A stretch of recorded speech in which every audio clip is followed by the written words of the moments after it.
O Peregrino. Capítulo 11. O encontro de Cristão e Fiel. Cristão continuou seguindo seu caminho e alcançou uma pequena subida que fora posta ali de propósito, para que os peregrinos pudessem enxergar o que os esperava adiante. Ele subiu e, olhando para frente, viu Fiel à distância e gritou-lhe: Ei, ei, alô!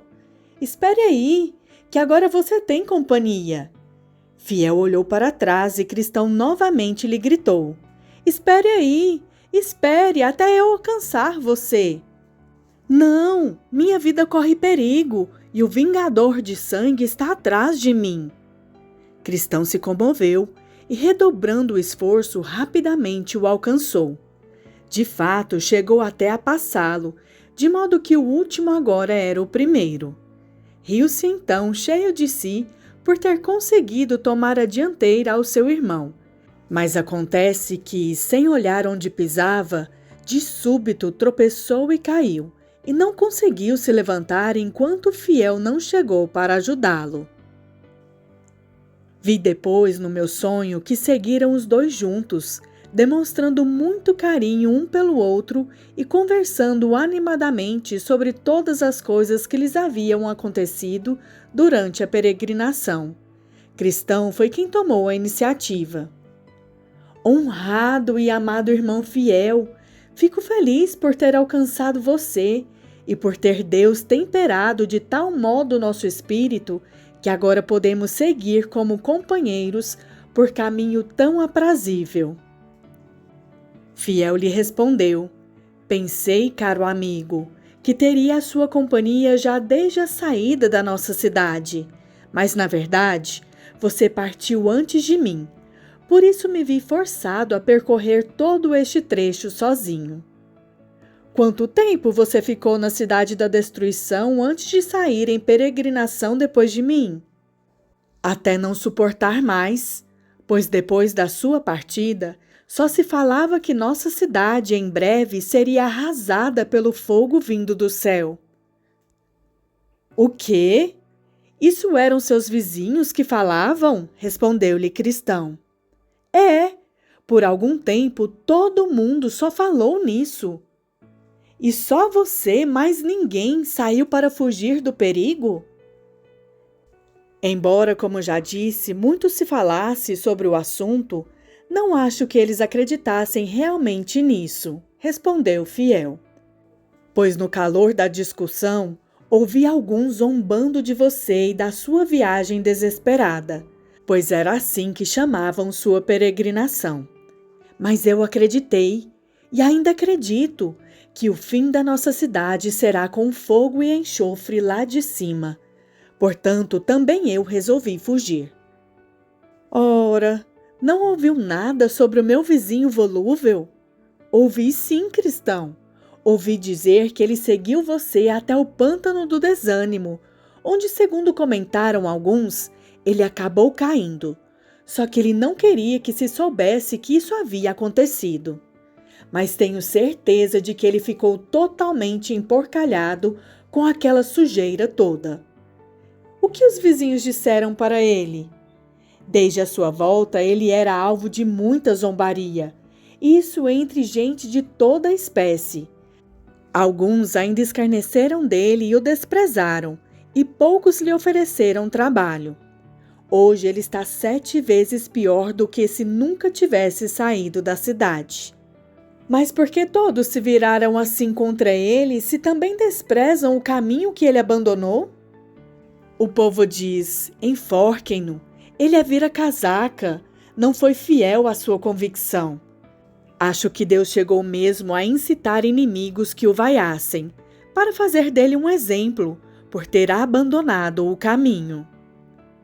Não conversou com ele antes de partir? Perguntou-lhe Cristão. Cheguei a vê-lo certa vez na rua, mas ele me lançou um olhar esquivo de longe, como quem está envergonhado do que fez. Não conversei com ele.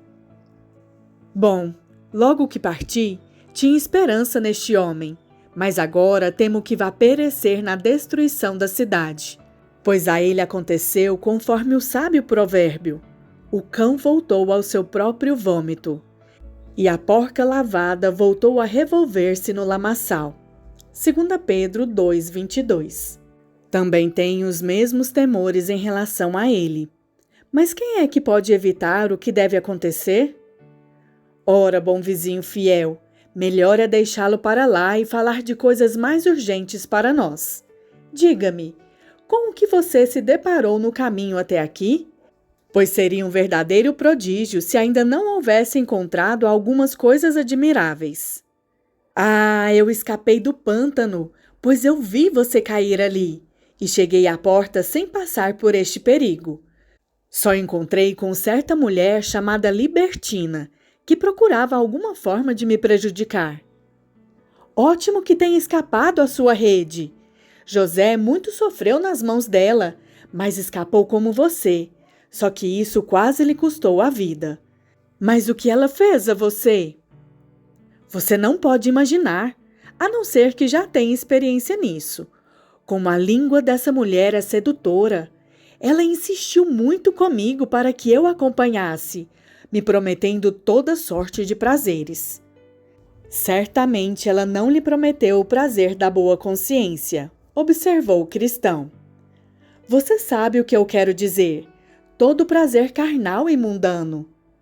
Graças a Deus você escapou dela. Os odiosos aos olhos do Senhor cairão na vala dessa mulher. Não sei se dela realmente escapei ou não. Mas por quê? Perguntou o cristão. Não creio que você tenha cedido aos desejos dela. Não me corrompi, pois me lembrei de um texto antigo que havia lido, que diz: os seus pés descem à morte, os seus passos conduzem-na ao inferno. Provérbios 5:5. Então fechei os olhos, pois não queria me deixar enfeitiçar por seus olhares. Daí ela me insultou, mas seguiu seu caminho. Não sofreu nenhum outro ataque pelo caminho? Chegando ao pé do morro chamado Dificuldade, encontrei um homem bem idoso que me perguntou quem era eu e para onde eu ia. Eu lhe disse que era um peregrino que seguia rumo à cidade celestial. Disse-me então o velho: você parece ser um homem honesto. Será que não se disporia a ficar comigo pelo salário que lhe pagarei? Perguntei então seu nome e onde ele morava. Respondeu-me que se chamava Adão, o primeiro, e que morava na cidade do engano. Eu lhe indaguei sobre o trabalho e que salário ele pagaria. Ele respondeu que o trabalho eram muitos prazeres e que, como salário, eu afinal seria o seu herdeiro. Perguntei ainda, continuou fiel, o que havia em sua casa e que outros servos ele possuía. Respondeu que em sua casa havia todos os deleites do mundo e que seus servos eram os que ele mesmo gerava. Pedi que me dissesse então quantos filhos tinha. Disse-me que só tinha 3 filhas: concupiscência da carne, concupiscência dos olhos e soberba da vida. 1 João 2,16. E que eu poderia me casar com todas elas se quisesse. Perguntei-lhe finalmente por quanto tempo ele gostaria que eu morasse com ele.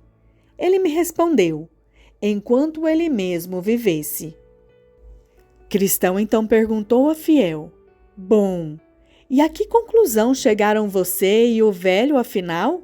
Ora, de início me senti até inclinado a acompanhar o homem, pois achei que falava belas palavras, mas reparando na sua testa enquanto conversava com ele, li a seguinte frase: desperta-te do velho homem com os seus feitos. Colossenses 3:9. E então?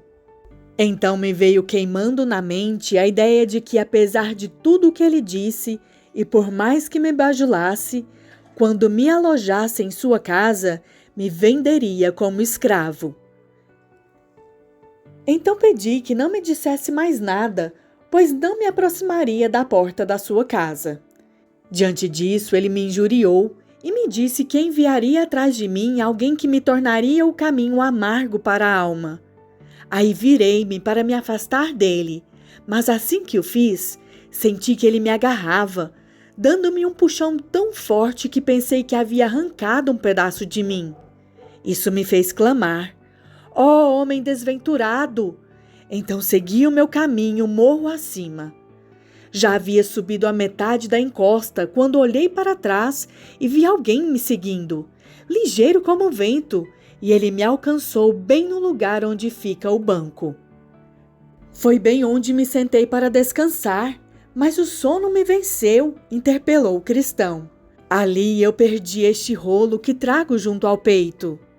Mas ouça-me, bom irmão meu, respondeu Fiel.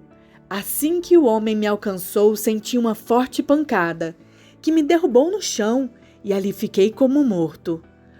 Quando eu voltava a mim, ainda tonto, perguntei por que fizera aquilo.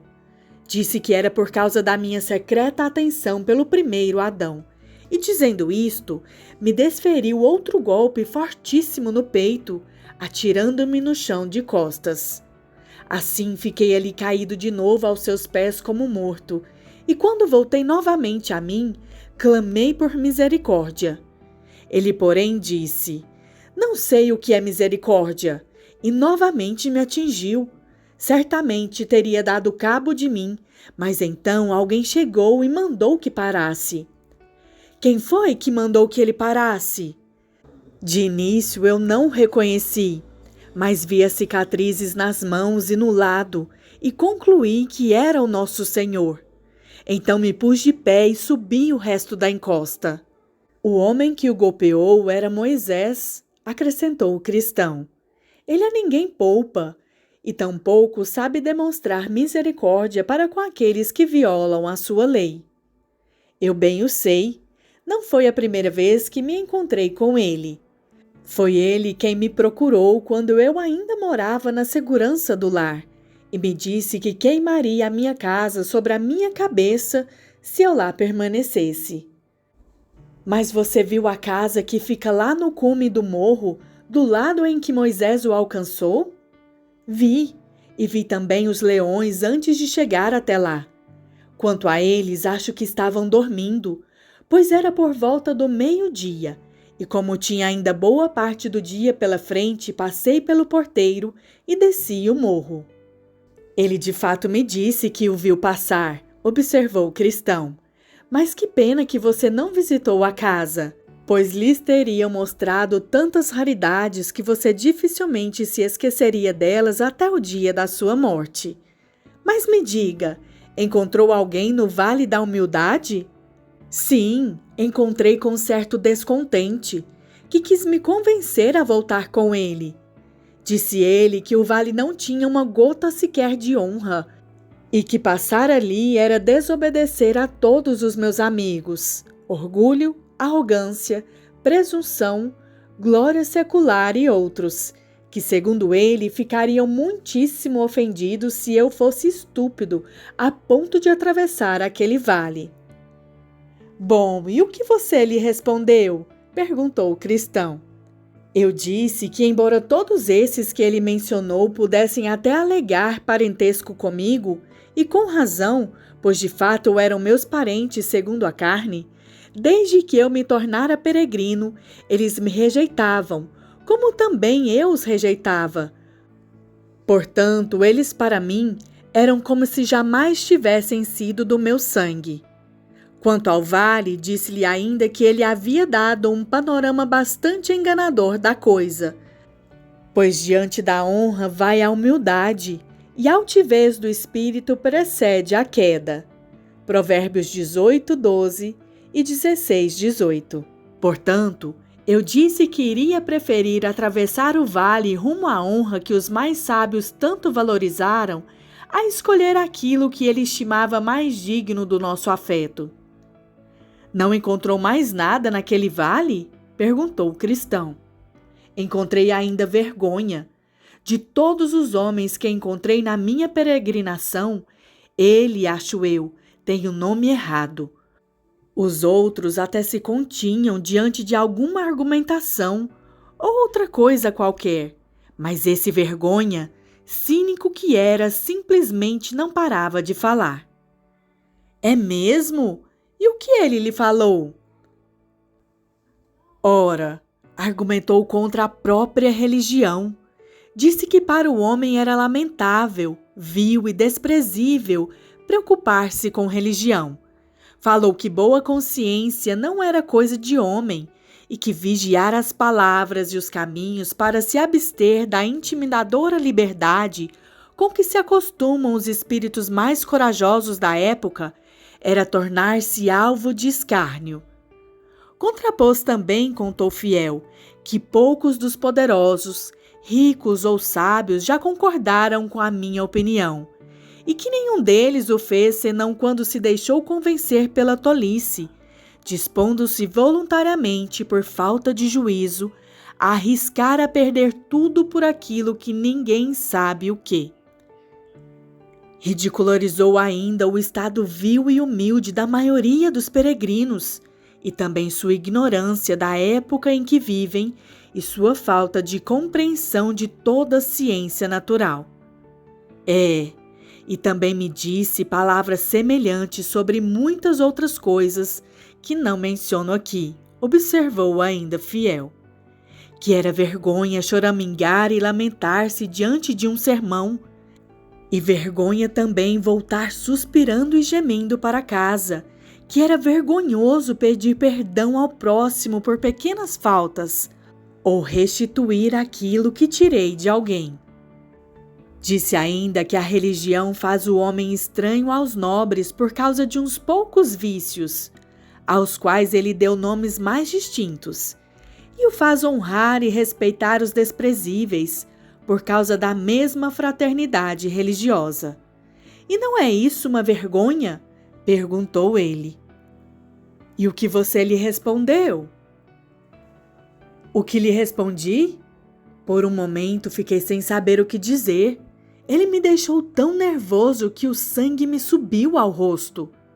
Sim, o tal vergonha me fez isso, e quase me dominou. Mas depois, afinal, ponderei que aquilo que é elevado entre os homens é a abominação diante de Deus. Lucas 16:15. E refleti novamente. O tal vergonha me diz o que são os homens, mas nada fala sobre quem é Deus e o que é a sua palavra. Ponderei ainda, disse Fiel, que no dia do juízo não seremos condenados à morte ou à vida, conforme os espíritos intimidadores do mundo, mas conforme a sabedoria e a lei do Altíssimo. Portanto, pensei, o que Deus diz é melhor, embora todos os homens do mundo lhe sejam contrários. Vendo então que Deus prefere a sua religião, vendo que Deus prefere a boa consciência, vendo que aqueles que se fazem loucos pelo reino dos céus são os mais sábios, e que o pobre que ama a Cristo é mais rico do que o maior dentre os homens que o odeia, mandei vergonha embora. Fiel ainda continuou. Disse-lhe, tu és inimigo da minha salvação. Devo eu então te dar guarida contra a vontade do meu Senhor soberano? Como então poderia eu olhar nos olhos dele quando da sua vinda? Se agora me envergonho dos seus caminhos e servos, como posso esperar a bênção? Esse tal vergonha, porém, era de fato um vilão audacioso. Quase não conseguia afastá-lo de mim, pois ele me assombrava e continuamente me sussurrava nos ouvidos uma ou outra das enfermidades que acometem a religião. Mas afinal eu lhe disse que em vão tentava me convencer, pois as coisas que ele desdenhava, nelas eu via a maior glória, e assim finalmente me livrei desse importuno. Depois de afastá-lo de mim, cantei.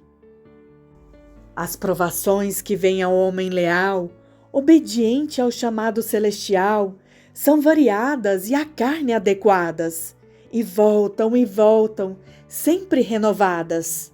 Tanto que agora, ou quem sabe lá no futuro, talvez sejamos vencidos ou expulsos no duro, Ah, que os peregrinos estejam atentos então, e a si mesmos renunciem, homens que são.